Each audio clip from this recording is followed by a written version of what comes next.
Boa tarde a todos, na paz do Senhor, e eu vou dar continuidade com as minhas leituras, iniciando hoje no Evangelho de Mateus. Eu vou estar usando as Bíblias em inglês New Century Version e em português Nova Tradução na linguagem de hoje. Eu não vou ler toda a genealogia, porque eu não vejo necessidade disso. Eu vou pegar o final da genealogia aqui, o versículo 16 e 17, e vou estar lendo o final do capítulo 1 e o início do capítulo 2 até o versículo 12. Então, temos dois subtítulos. O primeiro é o nascimento de Jesus Cristo e o segundo, os visitantes do Oriente. Primeiro em inglês, depois em português. Gospel of Matthew, chapter 1, verses 16 to 25, and chapter 2, verses 1 to 12. Jacob was the father of Joseph. Joseph was the husband of Mary, and Mary was the mother of Jesus. Jesus is called the Christ. So there were 14 generations from Abraham to David, and there were 14 generations from David until the people were taken to Babylon. And there were 14 generations from the time when the people were taken to Babylon until Christ was born. The birth of Jesus Christ. This is how the birth of Jesus Christ came about. His mother Mary was engaged to marry Joseph, but before they married, she learned she was pregnant by the power of the Holy Spirit. Because Mary's husband, Joseph, was a good man, he did not want to disgrace her in public, so he planned to divorce her secretly. While Joseph thought about these things, an angel of the Lord came to him in a dream. The angel said, "Joseph, descendant of David, don't be afraid to take Mary as your wife, because the baby in her is from the Holy Spirit. She will give birth to a son, and you will name him Jesus, because he will save his people from their sins." All this happened to bring about what the Lord had said through the prophet. The virgin will be pregnant. She will have a son, and they will name him Emmanuel, which means God is with us. When Joseph woke up, he did what the Lord's angel had told him to do. Joseph took Mary as his wife, but he did not have sexual relations with her until she gave birth to the son, and Joseph named him Jesus. Wise men come to visit Jesus. Jesus was born in the town of Bethlehem in Judea during the time when Herod was king. When Jesus was born, some wise men from the east came to Jerusalem. They asked, "Where is the baby who was born to be king of the Jews? To be the king of the Jews? We saw his star in the east and have come to worship him." When King Herod heard this, he was troubled, as well as all the people in Jerusalem. Herod called a meeting of all the leading priests and teachers of the law, and asked them where Christ would be born. They answered, "In the town of Bethlehem in Judea." The prophet wrote about these scriptures. "But you, Bethlehem, in the land of Judah, are important among the tribes of Judah. A ruler will come from you, who will be like a shepherd for my people Israel." Then Herod had a secret meeting with the wise men and learned from the exact time they first saw the star. He sent the wise men to Bethlehem, saying, "Look carefully for the child. When you find him, come tell me, so I can worship him too." After the wise men heard the king, they left. The star that they had seen in the east went before them until it stopped above the place where the child was. When the wise men saw the star, they were filled with joy. They came to the house where the child was and saw him with his mother Mary, and they bowed down and worshipped him. They opened their gifts and gave him treasures of gold, frankincense, and myrrh. But God warned the wise men in a dream not to go back to Herod, so they returned to their own country by a different way. Agora em português. Jacó foi pai de José, marido de Maria, e ela foi a mãe de Jesus, chamado o Cristo. Assim houve 14 gerações, desde Abraão até Davi, e 14 desde Davi até que os israelitas foram levados para a Babilônia. Daí até o nascimento do Messias também, mais 14 gerações. O nascimento de Jesus Cristo. O nascimento de Jesus Cristo foi assim. Maria, sua mãe, ia casar com José, mas antes do casamento ela ficou grávida pelo Espírito Santo. José, com quem Maria ia casar, era um homem que sempre fazia o que era direito. Ele não queria difamar Maria, por isso resolveu desmanchar o contrato de casamento sem ninguém saber. Enquanto José estava pensando nisso, um anjo do Senhor apareceu a ele num sonho e disse: José, descendente de Davi, não tenha medo de receber Maria como tua esposa, pois ela está grávida pelo Espírito Santo. Ela terá um menino e você porá nele o nome de Jesus, pois ele salvará o seu povo dos pecados deles. Tudo isso aconteceu para se cumprir o que o Senhor tinha dito por meio do profeta. A virgem ficará grávida e terá um filho, que receberá o nome de Emanuel, que quer dizer Deus conosco. Quando José acordou, fez o que o anjo do Senhor havia mandado e casou com Maria. Porém não teve relações com ela até que a criança nasceu. E José pôs no menino o nome de Jesus. Os visitantes do Oriente. Jesus nasceu na cidade de Belém, na região da Judéia, quando Herodes era rei da terra de Israel. Nesse tempo, alguns homens que estudavam as estrelas vieram do Oriente e chegaram a Jerusalém. Eles perguntaram: onde está o menino que nasceu para ser o rei dos judeus? Nós vimos a estrela dele no Oriente e viemos adorá-lo. Quando o rei Herodes soube disso, ficou muito preocupado, e todo o povo de Jerusalém também ficou. Então Herodes reuniu os chefes dos sacerdotes e os mestres da lei, e perguntou onde havia de nascer o Messias. E eles responderam: na cidade de Belém, na região da Judéia. Pois o profeta escreveu o seguinte: você, Belém, da terra de Judá, de modo nenhum é a menor entre as principais cidades de Judá, pois de você sairá o líder que guiará o meu povo de Israel. Então Herodes chamou os visitantes do Oriente para uma reunião secreta e perguntou qual o tempo exato em que a estrela havia aparecido. E eles disseram: depois os mandou a Belém com a seguinte ordem: vão e procurem informações bem certas sobre o menino. E quando o encontrarem, me avisem para eu também ir adorá-lo. Depois de receberem a ordem do rei, os visitantes foram embora. No caminho viram a estrela, a mesma que tinham visto no Oriente. Ela foi adiante deles e parou acima do lugar onde o menino estava. Quando viram a estrela, eles ficaram muito alegres e felizes. Entraram na casa e encontraram o menino com Maria, sua mãe. Então se ajoelharam diante dele e o adoraram. Depois abriram os seus cofres e lhe ofereceram presentes, ouro, incenso e mirra. E num sonho, Deus os avisou que não voltassem para falar com Herodes. Por isso voltaram para a sua terra por outro caminho. Amém. Então aqui nós já vemos, essa introdução.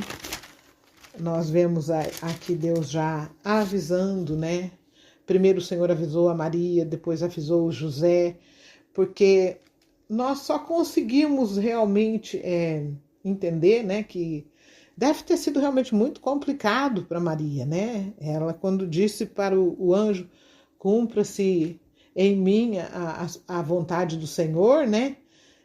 Ela sabia que ela iria passar por pedaços ali, né? Mesmo a discriminação, a situação, né? De aparecer grávida antes de estar casada, né? Todas essas coisas. Mas aqui, de uma maneira maravilhosa, nós vemos, né? Nós vemos aqui o Mateus, né? Explicando, né? Que, como foi que sucedeu, né? E Deus avisa José, o Senhor avisa José em sonho para não temer, e ele obedece, né? Eu fico pensando assim, a disposição em obedecer a Deus nas circunstâncias mais complicadas, né? Complicadas, porque dependendo daquela situação que a pessoa vai passar, poderia não, comprometeu, né? Maria, se não fosse José ter obedecido aquilo que o anjo falou em sonho, ela estaria em maus lençóis, vamos dizer assim, ela estaria com problemas sérios, né? Mas eles serviam a Deus com interesse de coração, né?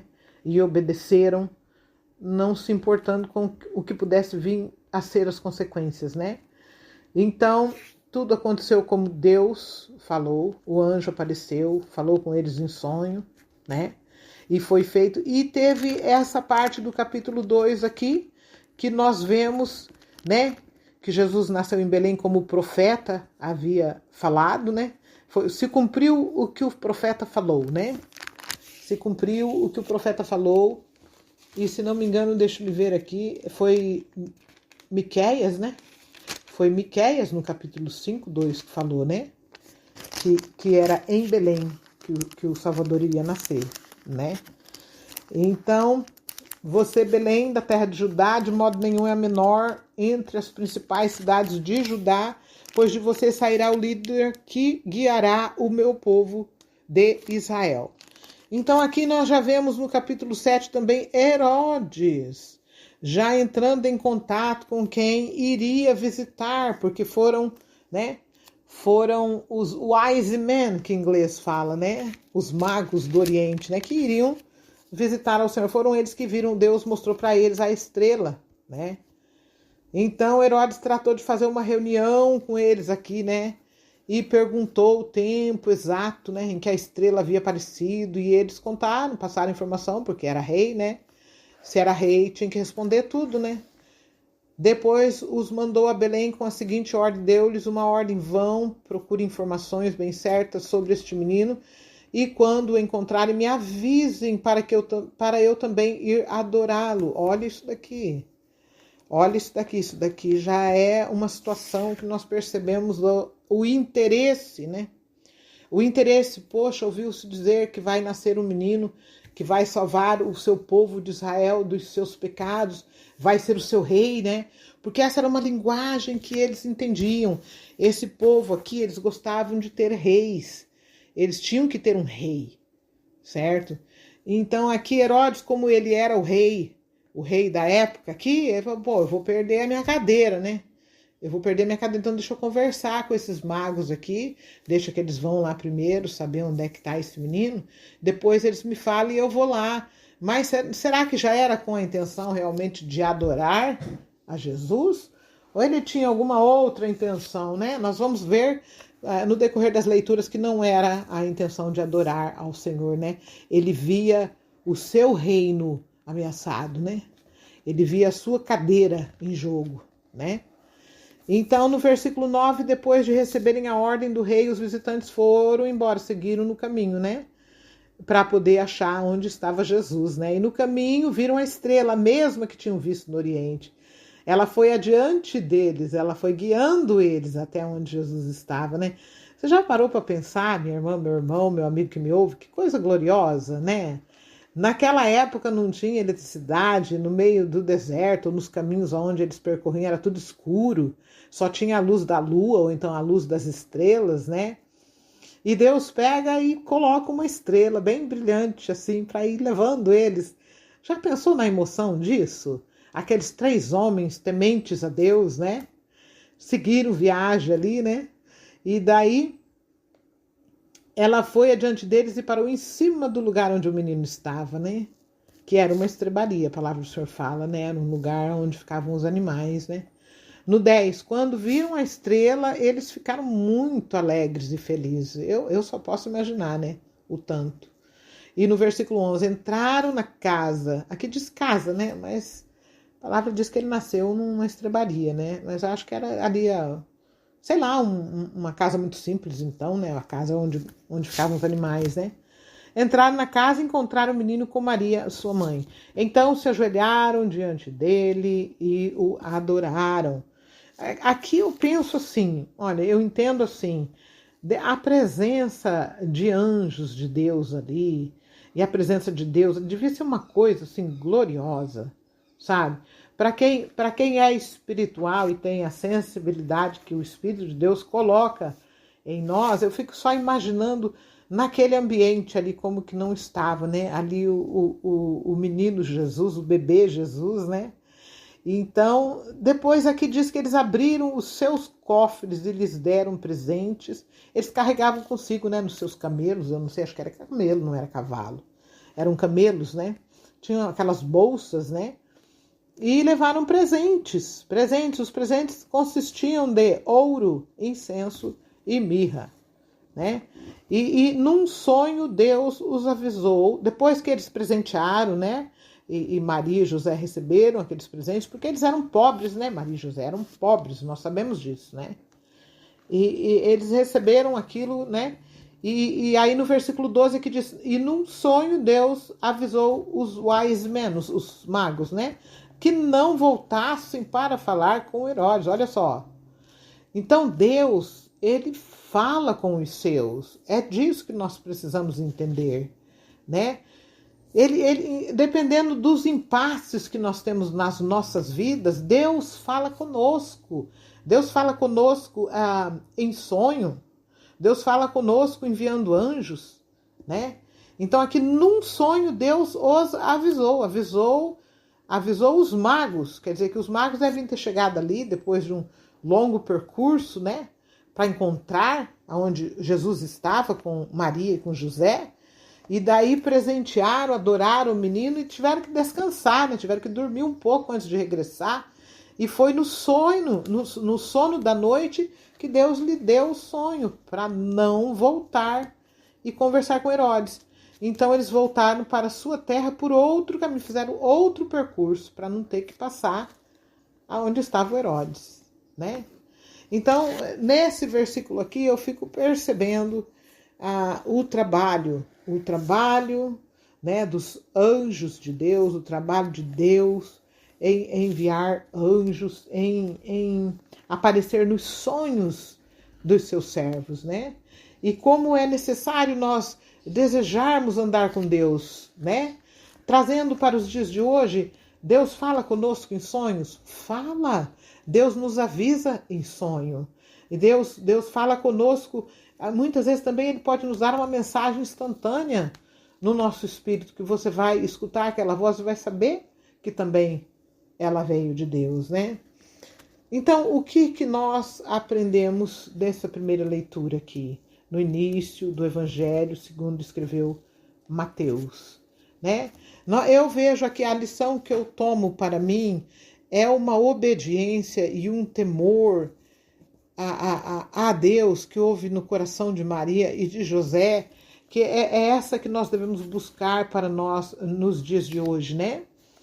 Não nos preocupando muitas vezes até mesmo com a nossa reputação, porque nós vivemos em uma época hoje em dia onde existe uma avalanche de pessoas que elas vão em favor do que a maioria pensa, elas vendem as suas próprias opiniões, elas abrem mão de seus próprios princípios apenas para não serem contrariadas pela maioria.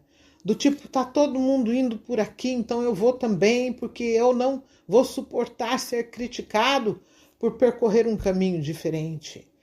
Então eu quero que você pense, meu amigo, minha amiga, meu irmão, minha irmã que me ouve no dia de hoje, se você já pensou se Maria e José tivessem se comportado dessa forma, Você já parou para pensar que se a Maria pensasse assim, poxa vida, eu vou ficar grávida antes de me casar, o que vai ser da minha moral? Eu vou ficar na boca do povo, o povo vai me destruir, a minha vida será destruída. Na sua humanidade, ela poderia ter pensado nisso, falado, não posso cair nesse problema, né? Bem como José, olha a situação de José, ele amava a sua noiva Maria, ele amou ela, Deus colocou o amor no coração dele por ela, ele amava ela, de repente a mulher aparece grávida, o que esse homem não pensou, né? Não, ele sabia que ela não era uma mulher devassa, ele sabia da honra dela. Então, aí Deus aparece para ele em sonho e fala, olha, não temos em receber ela por mulher. O que foi gerado nela foi pelo Espírito Santo. Ela não teve relacionamento com nenhuma outra pessoa, né? Agora, pare e pensa, ele se conservou ali em obediência ao que o anjo falou, obedeceu, e a situação, né? A situação tentando levar ela, foram lá fazer, né? Nós vamos, no segmento das leituras, nós vamos aqui ver, né, as outras coisas que aconteceram, né? A vida deles era difícil, viu, minha gente? É isso que eu tenho para dizer. Não é como nós aqui que temos um carro na porta, o mercado está a 5 minutos da casa, a farmácia está ali a 8 minutos da casa, não é nada disso, viu? A vida deles era difícil, do tipo assim, pegou ela ainda gestante, né, grávida, colocou sentada no burrinho e foi arrastando para ir até o lugar lá, que era longe, era caminho longo, para eles poderem fazer lá a questão dos impostos deles lá, aquela coisa toda, né, o registro, né, o census, que seria no dia de hoje, né. Então, o que eu tiro nessa primeira leitura de hoje, final do capítulo 1, início do 2, o que eu aprendo aqui para mim? O que você aprende para você? Que devemos dar crédito aos sonhos que Deus nos dá, né? Devemos ter comunhão com Deus, ao ponto dele falar conosco em sonho. Porque eu realmente não acredito que uma pessoa que gaste os seus dias, meses e anos apenas envolvida em sua vida física, não há nada errado de se envolver com a sua vida física, nós somos físicos. Existe a necessidade de nós semearmos em nossas vidas, na nossa vida física também. Mas para quem confessa ter recebido a salvação em Cristo, nós não podemos viver sem as suas palavras e sem o seu conselho, e sem uma rendição contínua, sem nos rendermos continuamente, sempre dizendo ao Senhor, sempre pedindo ao Senhor, me perdoa pelos meus pecados, me perdoa, me ajuda a não pecar, me dê entendimento quando leio a tua palavra, para que ela possa me trazer a vida. Porque esta é a vida que vai nos levar para a eternidade, não é a física. A física é importante semear nela? Sim, todos devemos semear desde tenra idade. Eu quero aproveitar aqui rapidamente para dar um pequeno testemunho. Quando eu fiz 14 anos, o meu pai fez uma reunião com nós 3 moças em casa, né? Eu tinha 14, a minha irmã do meio tinha quase 16 e a outra quase 19, 18. Então, ele se assentou conosco e falou, olha, minhas filhas, as coisas estão bem pesadas e financeiramente eu estou em problemas. Eu vou providenciar, vou prover para vocês a moradia e o alimento, mas a partir de hoje não posso providenciar as coisas que moças precisam, roupas que vocês gostam e perfumes, essas coisas todas. Então, o meu conselho para vocês 3 é que arranjem, procurem um trabalho de algumas horas por dia para que vocês mesmos possam custear as coisas que vocês gostam. Uma coisa perfeitamente normal. Meu pai era um homem muito inteligente, né?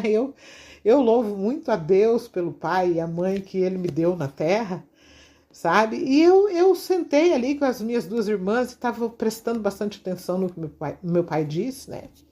E depois que ele terminou ali aquela reunião com nós 3, né? Mas mais do que depressa, o que eu fui fazer?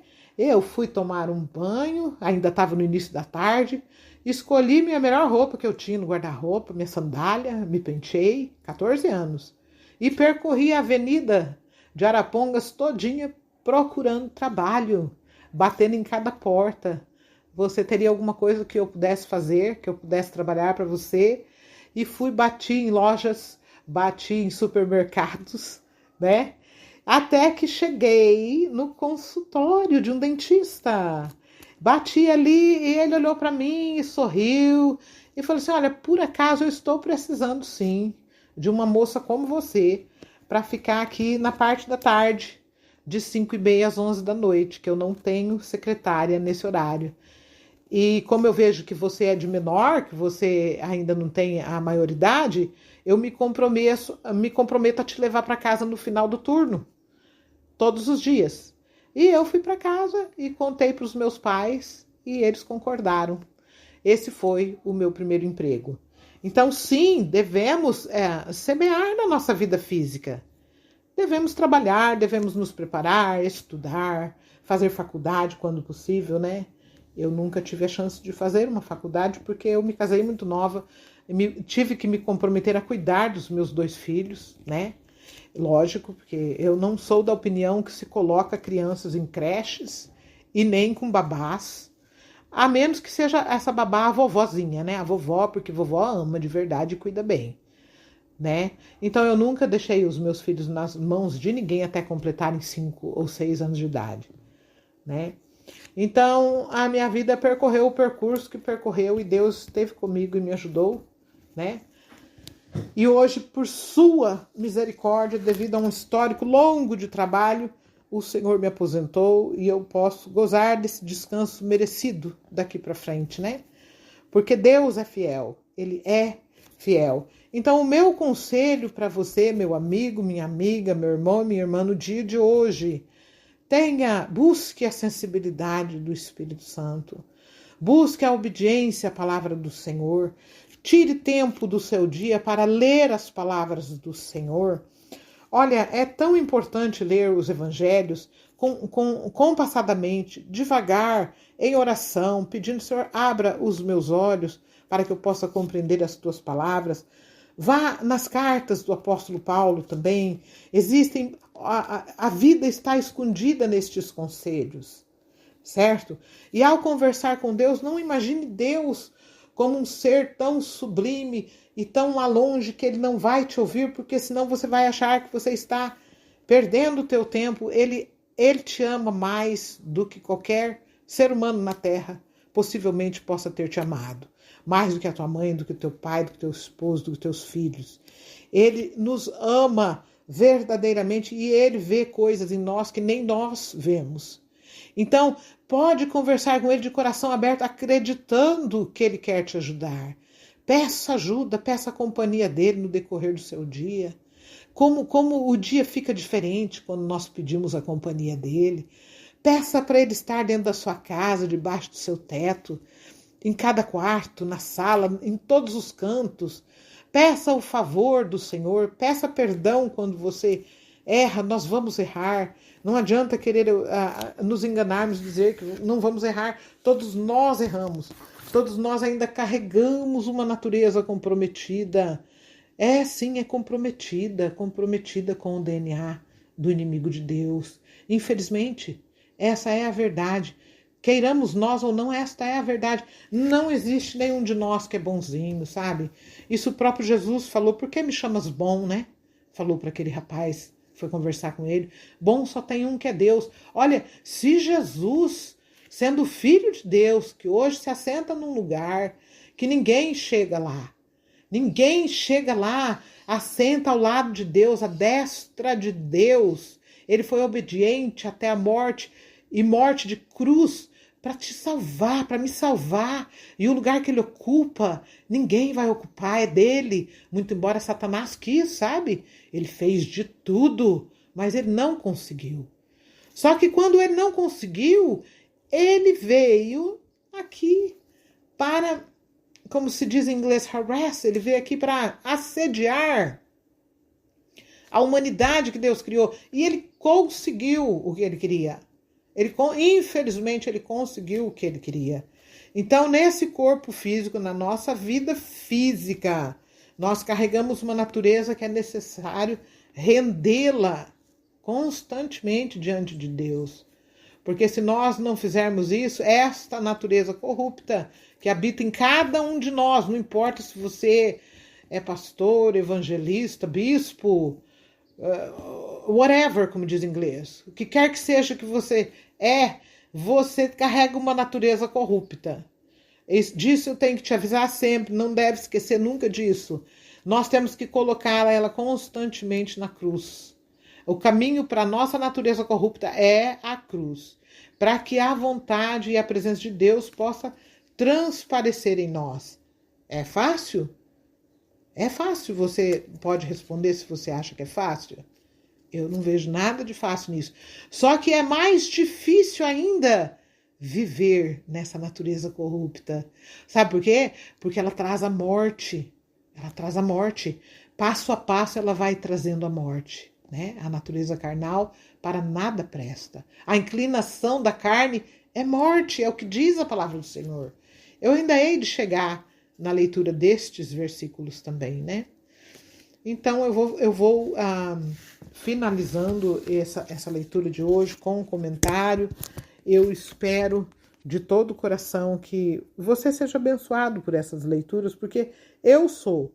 E existem muitas situações onde eu volto depois, né, que eu iniciei com essas leituras já tem mais de um ano.